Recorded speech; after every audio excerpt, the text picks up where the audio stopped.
സുപ്രധാനമായ ചില തീരുമാനങ്ങളാണ് ഉണ്ടായിട്ടുള്ളത്. എല്ലാവർക്കും അറിയാവുന്ന കാര്യമാണ് KCCയുടെ തലത്തിൽ ചില കടുത്ത തീരുമാനങ്ങൾ ചില സാഹചര്യത്തിൽ എടുക്കേണ്ടതായിട്ടുള്ളത്. എന്നിരുന്നാലും ഇന്ന് വൈകുന്നേരത്തോടുകൂടി ബഹുമാനപ്പെട്ട മുറവാനച്ചൻ ഞങ്ങളെ വിളിക്കുകയുണ്ടായി. പിതാവുമായിട്ട് ഞങ്ങൾ മീറ്റിംഗിൽ കൂടി. മീറ്റിംഗിൽ ഗ്രാനായക്കാരുടെ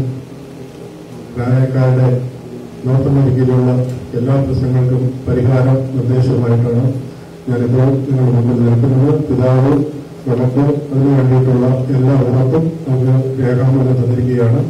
അതിന്റെ വെളിച്ചത്തിൽ KCCനെ ആഹ്വാനം ചെയ്തിരുന്ന 48 മണിക്കൂർ ഹങ്കർ സ്ട്രൈക്ക് പിൻവലിക്കുന്നതായിട്ട് ഞാൻ ഒഫീഷ്യലായിട്ട് ഇവിടെ thank you very much. Thank you very much. നമുക്കറിയാം ഇങ്ങനെ തീരുമാനമെടുക്കാൻ പ്രശ്നങ്ങളുണ്ടായാലും എങ്കിൽ പോലും ഈ ഒരു സഭയുടെ നന്മയ്ക്ക് വേണ്ടി ഞാൻ കുറെ ദിവസങ്ങൾക്ക് മുമ്പ് പങ്കുവച്ചിരുന്നു.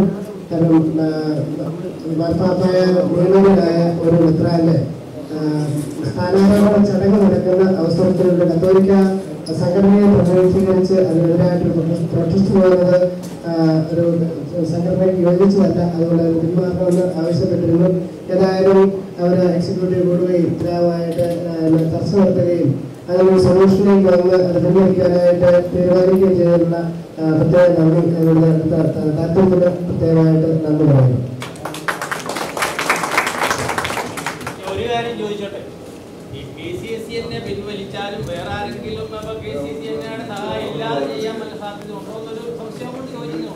നമുക്കത് പറയാൻ പറ്റത്തില്ല. പക്ഷേ KCCനെ ആഹ്വാനം ചെയ്തൊരു സ്ട്രൈക്കാണ്, പ്രൊട്ടസ്റ്റ് ആണ്. അത് KCCനെ പിൻവലിച്ചിരിക്കും. നമ്മളെ വിശ്വസിക്കുന്നു. വേറെ ആരോട് വലിയ വിശ്വസിക്കുന്നു.